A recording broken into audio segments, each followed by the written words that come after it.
Alhamdulillahirobbilalamin, masyukurillah wala ilaha illallah, Nyai alhamdulillah dalam keadaan sehat dan baik-baik aja. Amin. Terima Sudah kasih. lama tidak dengar kabarnya, Iya. tapi tiba-tiba mendengar berita bahagia. Alhamdulillah. Oke, seperti apa sih perjalanan bahagianya itu, Nyai? Iya, jadi ini suatu momen yang sangat luar biasa yang sudah Nyai tunggu-tunggu, dan akhirnya Allah SWT mengirimkan calon imam yang Nyai yakin, karena Nyai niatnya adalah nikah sekali seumur hidup. Jadi ini merupakan imam terbaik yang diberikan Allah SWT. Kenalnya sejak kapan sih? Berkenalannya kurang lebih 6 bulan yang lalu ya, dari guru spiritual Nyai sendiri, yaitu Ustadz Moha Atali. Tadi Mbak juga sudah sampaikan. Jadi beliau adalah guru Nyai dan juga guru Mas, calon suami Nyai. Jadi dari lewat Ustadz Moha Atali difasilitasi untuk ta'aruf, dan alhamdulillah satu sama lain mempunyai kecocokan, mempunyai visi misi yang sama, dan niatnya adalah ibadah. Jadi dengan niat ibadah menikah, jadi kita satu sama lain akan saling melengkapi, saling bisa menerima baik itu kelebihan maupun kekurangan kita masing-masing. Kata Ustadz sendiri juga sebenarnya calonnya bukan yang ini, sebenarnya banyak gitu kan. Dan cukup banyak juga yang ta'aruf sama Nyai, tapi nggak tahu kenapa ketika yang ini yang Ustadz perkenalkan ke Nyai, ketika perkenalkan ke Nyai, ini yang cocok gitu kan. Apa sih yang menjadi dasarnya itu selain menikah itu adalah agama? Nah, kembali lagi, hidup mati, rezeki, jodoh itu kan di tangan Allah SWT.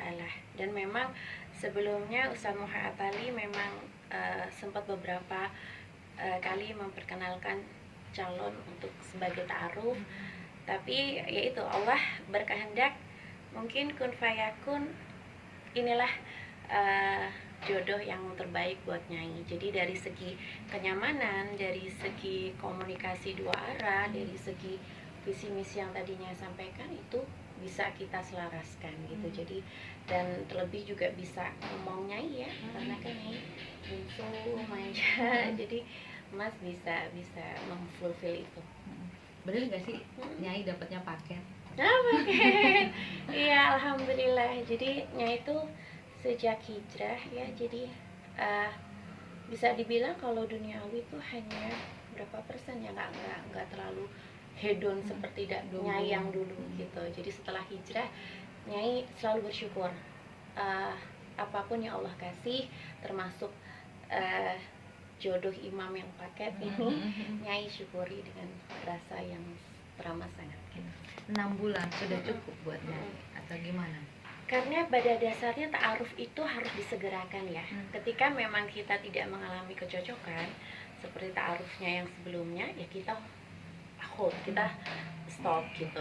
Nah, kalau misalnya memang ta'aruf itu berjalan running well, ya harus disegerakan gitu, karena tidak ada di dalam agama Islam khususnya istilah pacaran, karena akan lebih banyak mudorotnya, akan lebih banyak memang biasa seperti di sini. Kaget kayaknya. Berarti tadi gelap ya. Skripi udah biasa. Sudah biasa ya. Terus namanya welcome gitu. Oh iya, Kak, diterima kita. Iya. Iya, kita teruskan ya.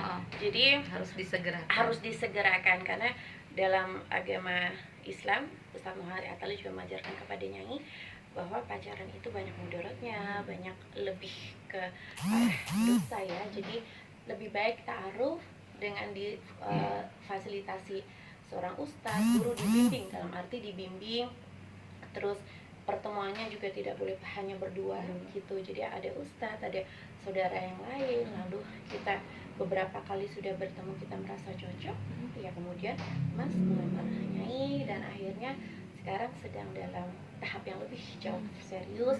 Sebentar lagi akan diadakan prosesi pengajian pernikahan, lalu akad, lalu resepsi. Berarti ya almost ya, bisa dibilang 90% ya, karena 10% kan masih ada beberapa hari ke depan.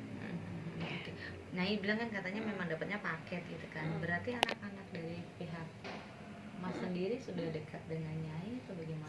Sudah, alhamdulillah sudah sedekat, dan kita saling menyayangi, menghormati, dan bisa menerima satu sama lain. Berapa mau boleh tahu? Berapa ya? Adalah pokoknya ada beberapa. Dan Nyai sudah siap menjadi ibu sambung mereka gitu kan? Karena kan sudah dekat dan sudah dapat restu pasti dari mereka. Insya Allah siap. Pendekatannya agak sulit nggak sih dengan anak-anaknya? Enggak sih, karena si Mas kan sangat dewasa ya, jadi bisa membimbing Nyai, bisa membimbing anak-anak juga, jadi bisa menjadi seseorang yang di tengah-tengah. Karena kalau bagi Nyai kan merupakan hal yang bisa dibilang pertama kali ya, karena Nyai juga mempunyai anak juga belum gitu kan ya. Mungkin Nyai bisa melihatnya dari tauladan kakak-kakak, jadi dengan interaksi dengan ponakan-ponakan Nyai gitu, Nyai mungkin bisa mungkin seperti itu gitu ya. Jadi dan Mas juga membimbing Nyai, jadi ya nggak ada kendala apapun. Minta mahar berapa? Berapa usia sih Nyai? Bedanya berapa usianya? Kurang lebih 10 tahun. Udah matang banget ya. Iya. Nanti minta mahar berapa? Berapa ya, nanti di tanggal 29 teman-teman pasti tahu. Nah kalau Nyai sih lagi-lagi setelah hijrahnya tidak melihat duniawi. Berapapun yang calon imam Nyai kasih, ya terima dengan bersyukur, karena itu adalah sakral. Tidak boleh, ya apalagi akad ya. Akad itu merupakan suatu perjanjian, tali perjanjian antara hamba dengan sang pencipta, sang Khalik. Jadi tidak bisa diukur dengan apapun, termasuk dengan item-item di dalamnya, seperangkat alat sholat, mahar, mungkin perhiasan untuk uang dan sebagainya, itu tidak bisa diukur. Nah bagi Nyai yang sudah melihatnya itu adalah nikah itu merupakan ibadah terpanjang dalam hidup kita, dan melihatnya adalah sewaktu-waktu kita bisa dicabut nyawa kita sama Allah untuk memasuki tahap dunia yang selanjutnya, tahapan fase makhluk yang selanjutnya. Jadinya tidak pernah meminta, tidak pernah mengharuskan sekian gitu. Jadi berapapun yang calon imam Nyai kasih, Nyai terima dengan alhamdulillah. Itu merupakan wujud syukur, dan itu merupakan lambang dari cinta kasih Allah kepada Nyai. Tapi sempat ditanya mau mahar berapa? Sempat diminta gitu. Iya, maksudnya biar nggak salah gitu ya, takut salah-salah ya, Nyai bilang ya seberapa pun Mas kasih, ya terima dengan lapang hati, dengan rasa bersyukur. Nyai bener nggak kalau calon Mas nih dari TNI ini? Enggak. Pengusaha katanya. Ya alhamdulillah. Seorang pengusahanya. Iya betul. Masih menyandang seorang public figure dan entertain ini. Jadi masalah nggak sih, karena kan Masnya ini memang benar-benar sudah kawakan seorang pengusaha ya. Kalau Mas ada batasan mungkin atau seperti enggak. Jadi ya bersyukur, jadi kita satu sama lain saling mensupport, dan Mas juga tahu sekali kapasitas Nyai sebagai public figure, sebagai pekerja seni, dan juga sebagai politikus, karena aktif di berbagai organisasi. Jadi Mas akan selalu mensupport sepanjang itu kegiatan positif, dan juga lebih mengutamakan nanti jikalau memang ya sudah mempunyai momongan gitu. Jadi prioritasnya anak, suami, baru nanti kegiatannya yang lain.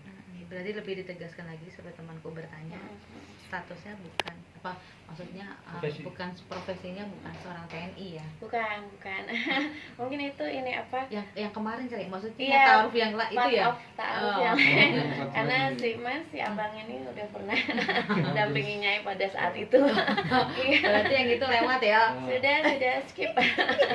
Akhirnya apa nih yang memantapkan untuk mengakhiri kesendiriannya? Oke.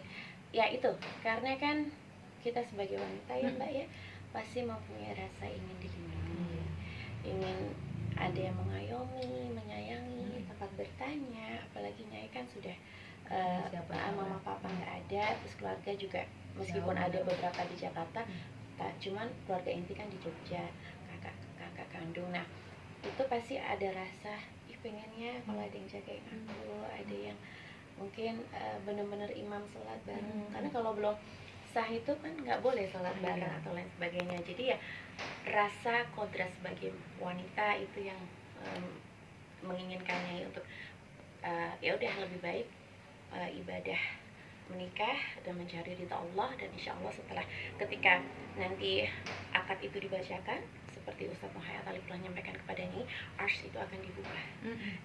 Keberkahan, kesuksesan, kelancaran, kesehatan, segala macam hal yang baik dari Allah akan diturunkan insya Allah kepada makhluk yang sedang berikhtiar akad itu. Oke, kenapa memilih tanggal 29 Desember? Ada makna tersendiri. Hitungannya ya, betul, ya. betul. Betul. Nah, memang ada dari pihak keluarga Nyai kan sangat kental dengan budaya adat Jawa. Itu juga sudah menghitung-hitung, cuman kembali lagi Mas bertanya kepada saya. Nah, sebenarnya kamu ininya ada tanggal khusus enggak gitu selain memang tanggal yang sudah disiapkan oleh pihak keluarga. Kalau hati kecilnya ditanyanya pengen di hari yang juga spesial yaitu ulang tahunnya ini. Jadi tanggal 29 adalah ulang tahunnya. Oh, benar.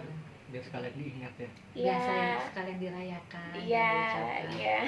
Jadi nanti ada momen tersendiri di sebelum closing resepsi akan ada pemotongan tumpeng ulang tahun karena kan kata guru Nyai kan kalau meniup lilin itu kan tidak kurang baik ya.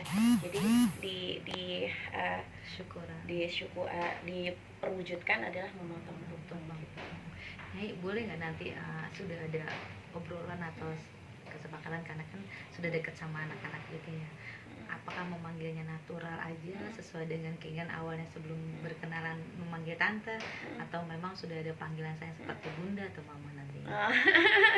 Apa ya, mungkin karena Nyai sangat sayang dengan figur mama almarhum yang selalu setia dampingin Nyai, up and down-nya terakhir kali juga mama selalu setia mendampingi Nyai. Mungkin Nyai jikalau ke depan dengan anak sambung atau anak kandung ingin dipanggilnya mama sama dan mereka setuju ya. Iya. Dan saat ini pun mereka sudah memanggil itu kan. Betul. Begitu bahagianya dirimu walaupun kedua orang tua sudah tidak ada, tapi dirimu sudah menemukan pasangan hidupmu. Insya Allah mudah-mudahan itu untuk selamanya. Amin. Ya. Rasanya seperti apa sih Nyai akhirnya mewujudkan keinginan mama dan papa? Rasa wujud syukur yang luar biasa yang tidak bisa haturkan melewat kata-kata.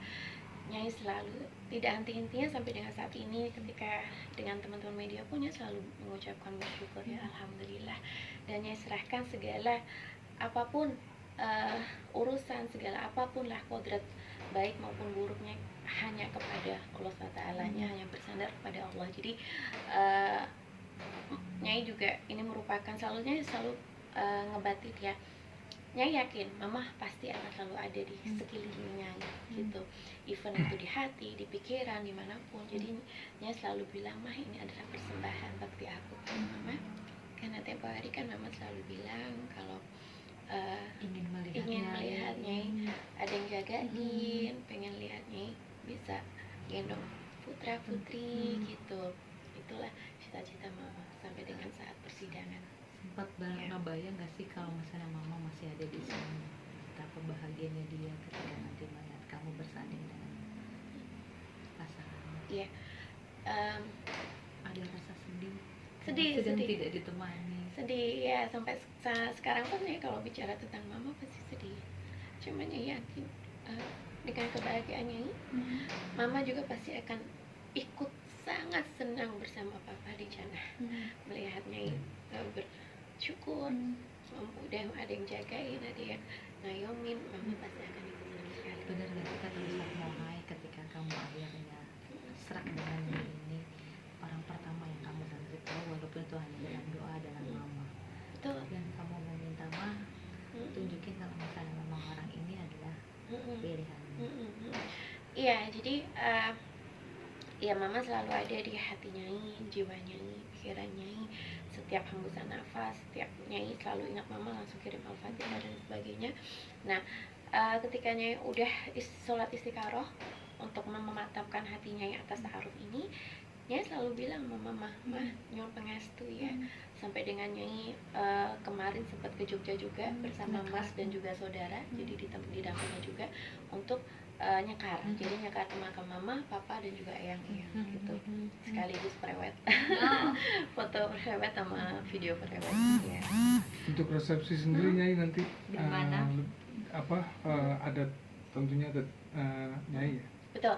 Jadi kita akan kolaborasi, kulturisasi budaya antara budaya adat Jawa Keraton yang sangat kental dengan pakem-pakemnya dikombin dengan budaya Betawi. Kebetulan Mas kan aslinya Arab Betawi ya, Arab Betawi. Jadi nanti kalau sedikit konsepnya itu sebentar lagi akan ada pengajian pernikahan, itu juga dengan Ustadz Muhammad Ali. Kemudian juga nanti akan ada H-1, itu ada gladi bersih untuk seluruh vendor dan juga pengisi acara, karena kebetulan dari Pais Ageng Keraton, MC Keraton, sampai tim upacara panggih sama prajurit Keraton ini boyong dari Jogja. Oh, langsung dari Jogja, karena Nyai memang masih ada turunan di sana ya. Dari Jogja, karena kita tidak boleh menilai pakem dari potongan busananya, dari dandanannya, dari berapa paesnya, dari warnanya apa segala macam, itu Keraton Jogja maupun Keraton Solo itu berbeda gitu. Dan Nyai tidak mau menyalahi sedikit pun, jadi ya langsung bawa semuanya ubor rampe, tim segala macam dari Jogja semuanya gitu.